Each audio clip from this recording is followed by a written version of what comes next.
Video, I'm reassured it's not for personal development. I think you can decide later whether it's personal development or not. Also, conscious I'm on after lunch, so it's a graveyard slot. And just for the record, I wasn't responsible for the light lunch to keep you all awake. So I think I've got 20 minutes, possibly 30. Just want to take my lead from Mr. Hodges. So we're at the first ever UK Region Summit. Dave Burrell was emceeing. He got up and said, I want to introduce Mark Hodges. Last night he'd got 61 slides. You'll be really pleased to know he's cut that back because he's only got 60 minutes. He's now only got 58 slides. Needless to say, Mark didn't talk for an hour. He went well over it. Got a rapturous round of applause and sat down again. The next morning, Craig Thornton, who's the new UK risk officer, said, I've got 20 minutes. He said, actually, yesterday before Mark, he said, no, what you do is you get up, you say what you need to say, and then you sit back down again.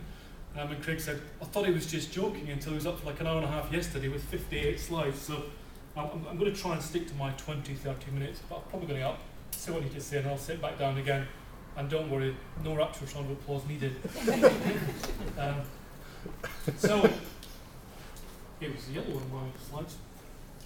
A few slides being played with here, really. It's yellow.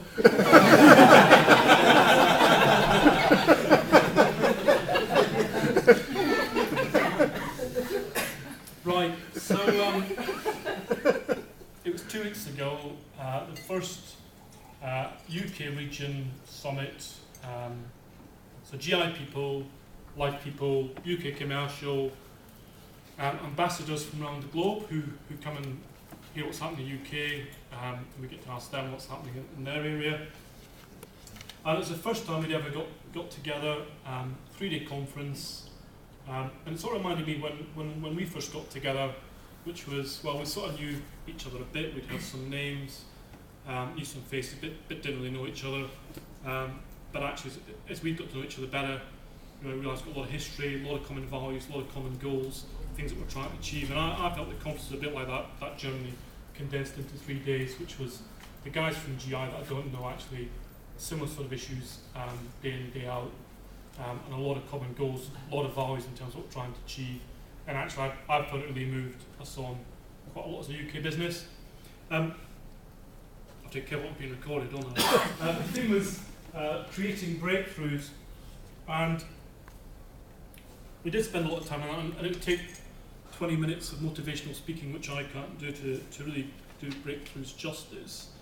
But breakthroughs were about looking at us as a UK region, thinking about the things that matter, things that could improve our speed or our results as a UK region. They should be small, potentially growing big. So actually doing this sort of test and learn, let's pilot some stuff as a UK region rather than try and boil the ocean. And it's about working differently, not harder, and making sure we keep assessing our progress towards those breakthrough areas.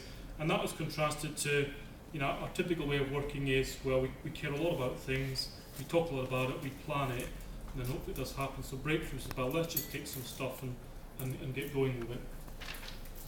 Move this side.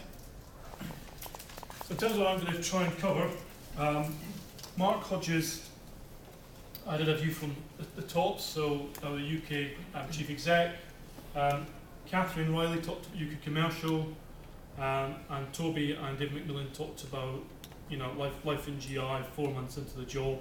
There was a host of other stuff that I couldn't possibly condense into the 30 minutes.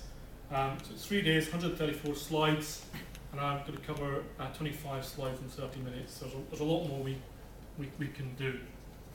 I guess just to start with, that is the Aviva triangle, so it's not the UK triangle, that is Aviva. You don't need to read it, but I guess just a reminder that the whole of the UK and Aviva is behind prosperity, peace of mind. Even in the difficult environment we're in, still about one Aviva, twice the vision. And I guess the UK priorities, it's about market leadership, so how do we become the most recommended? And that's something that's got traction in life. In GI, they haven't really got to the most recommended. It's not been on that journey life was on, but actually we just agreed as to why don't we all aspire to be the most recommended. rather than go through some great planning processes in GI. Why don't we take what life is?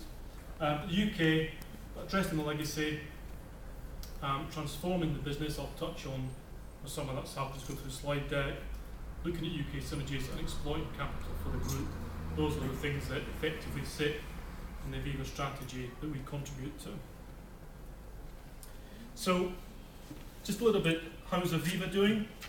So in the middle, some new faces, some faces we recognise. Then from the Aviva board, we've now got a new Chief Risk Officer, Robin Spencer, and a new Chief Finance Officer, Pat Regan.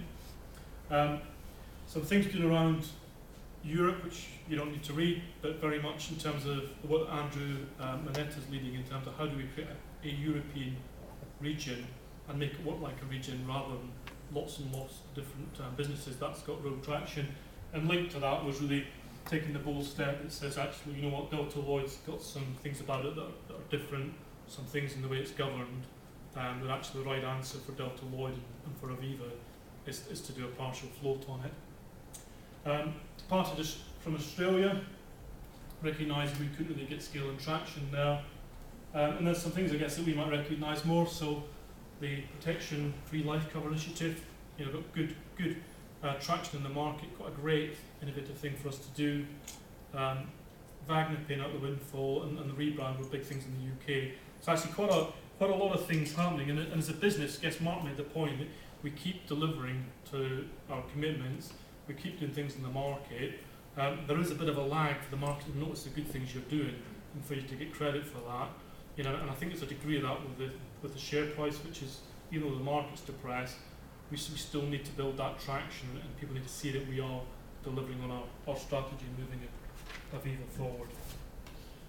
Just a brief slide. Mark touched on, so where is the growth opportunity? And I guess when we were at the conferences was, you know, the crew, what we're doing on Asia was clearly a talking point. Still is. So this is Europe, including the UK, North America and Asia. So you can see that Europe's by far the biggest market, but I guess the significant factor as well is that if you look at the expected growth, then Europe is still bigger than Asia over that 5-year period. North America in third place. So, you know, Aviva's strategy going into Europe wasn't just something that was made up. That's absolutely where we are. Asia clearly might have longer term potential, but the short term priorities are in Europe for Aviva. And I guess, so why is Pru not looking at Europe? Well, they just haven't got the footprint we've got. So they'd be taking us head on with little in their armour to tackle us. Clearly over in Asia, they've got footfall, they've got some traction, and you can sort of understand why they're doing that. And I should just point out to us that this research here, done by Oliver Wyman, was actually commissioned by Tijan when he was the Aviva strategy director. So, you know, clearly the role he's in now, then he's had to go one way. I guess we're sticking with Europe in that context.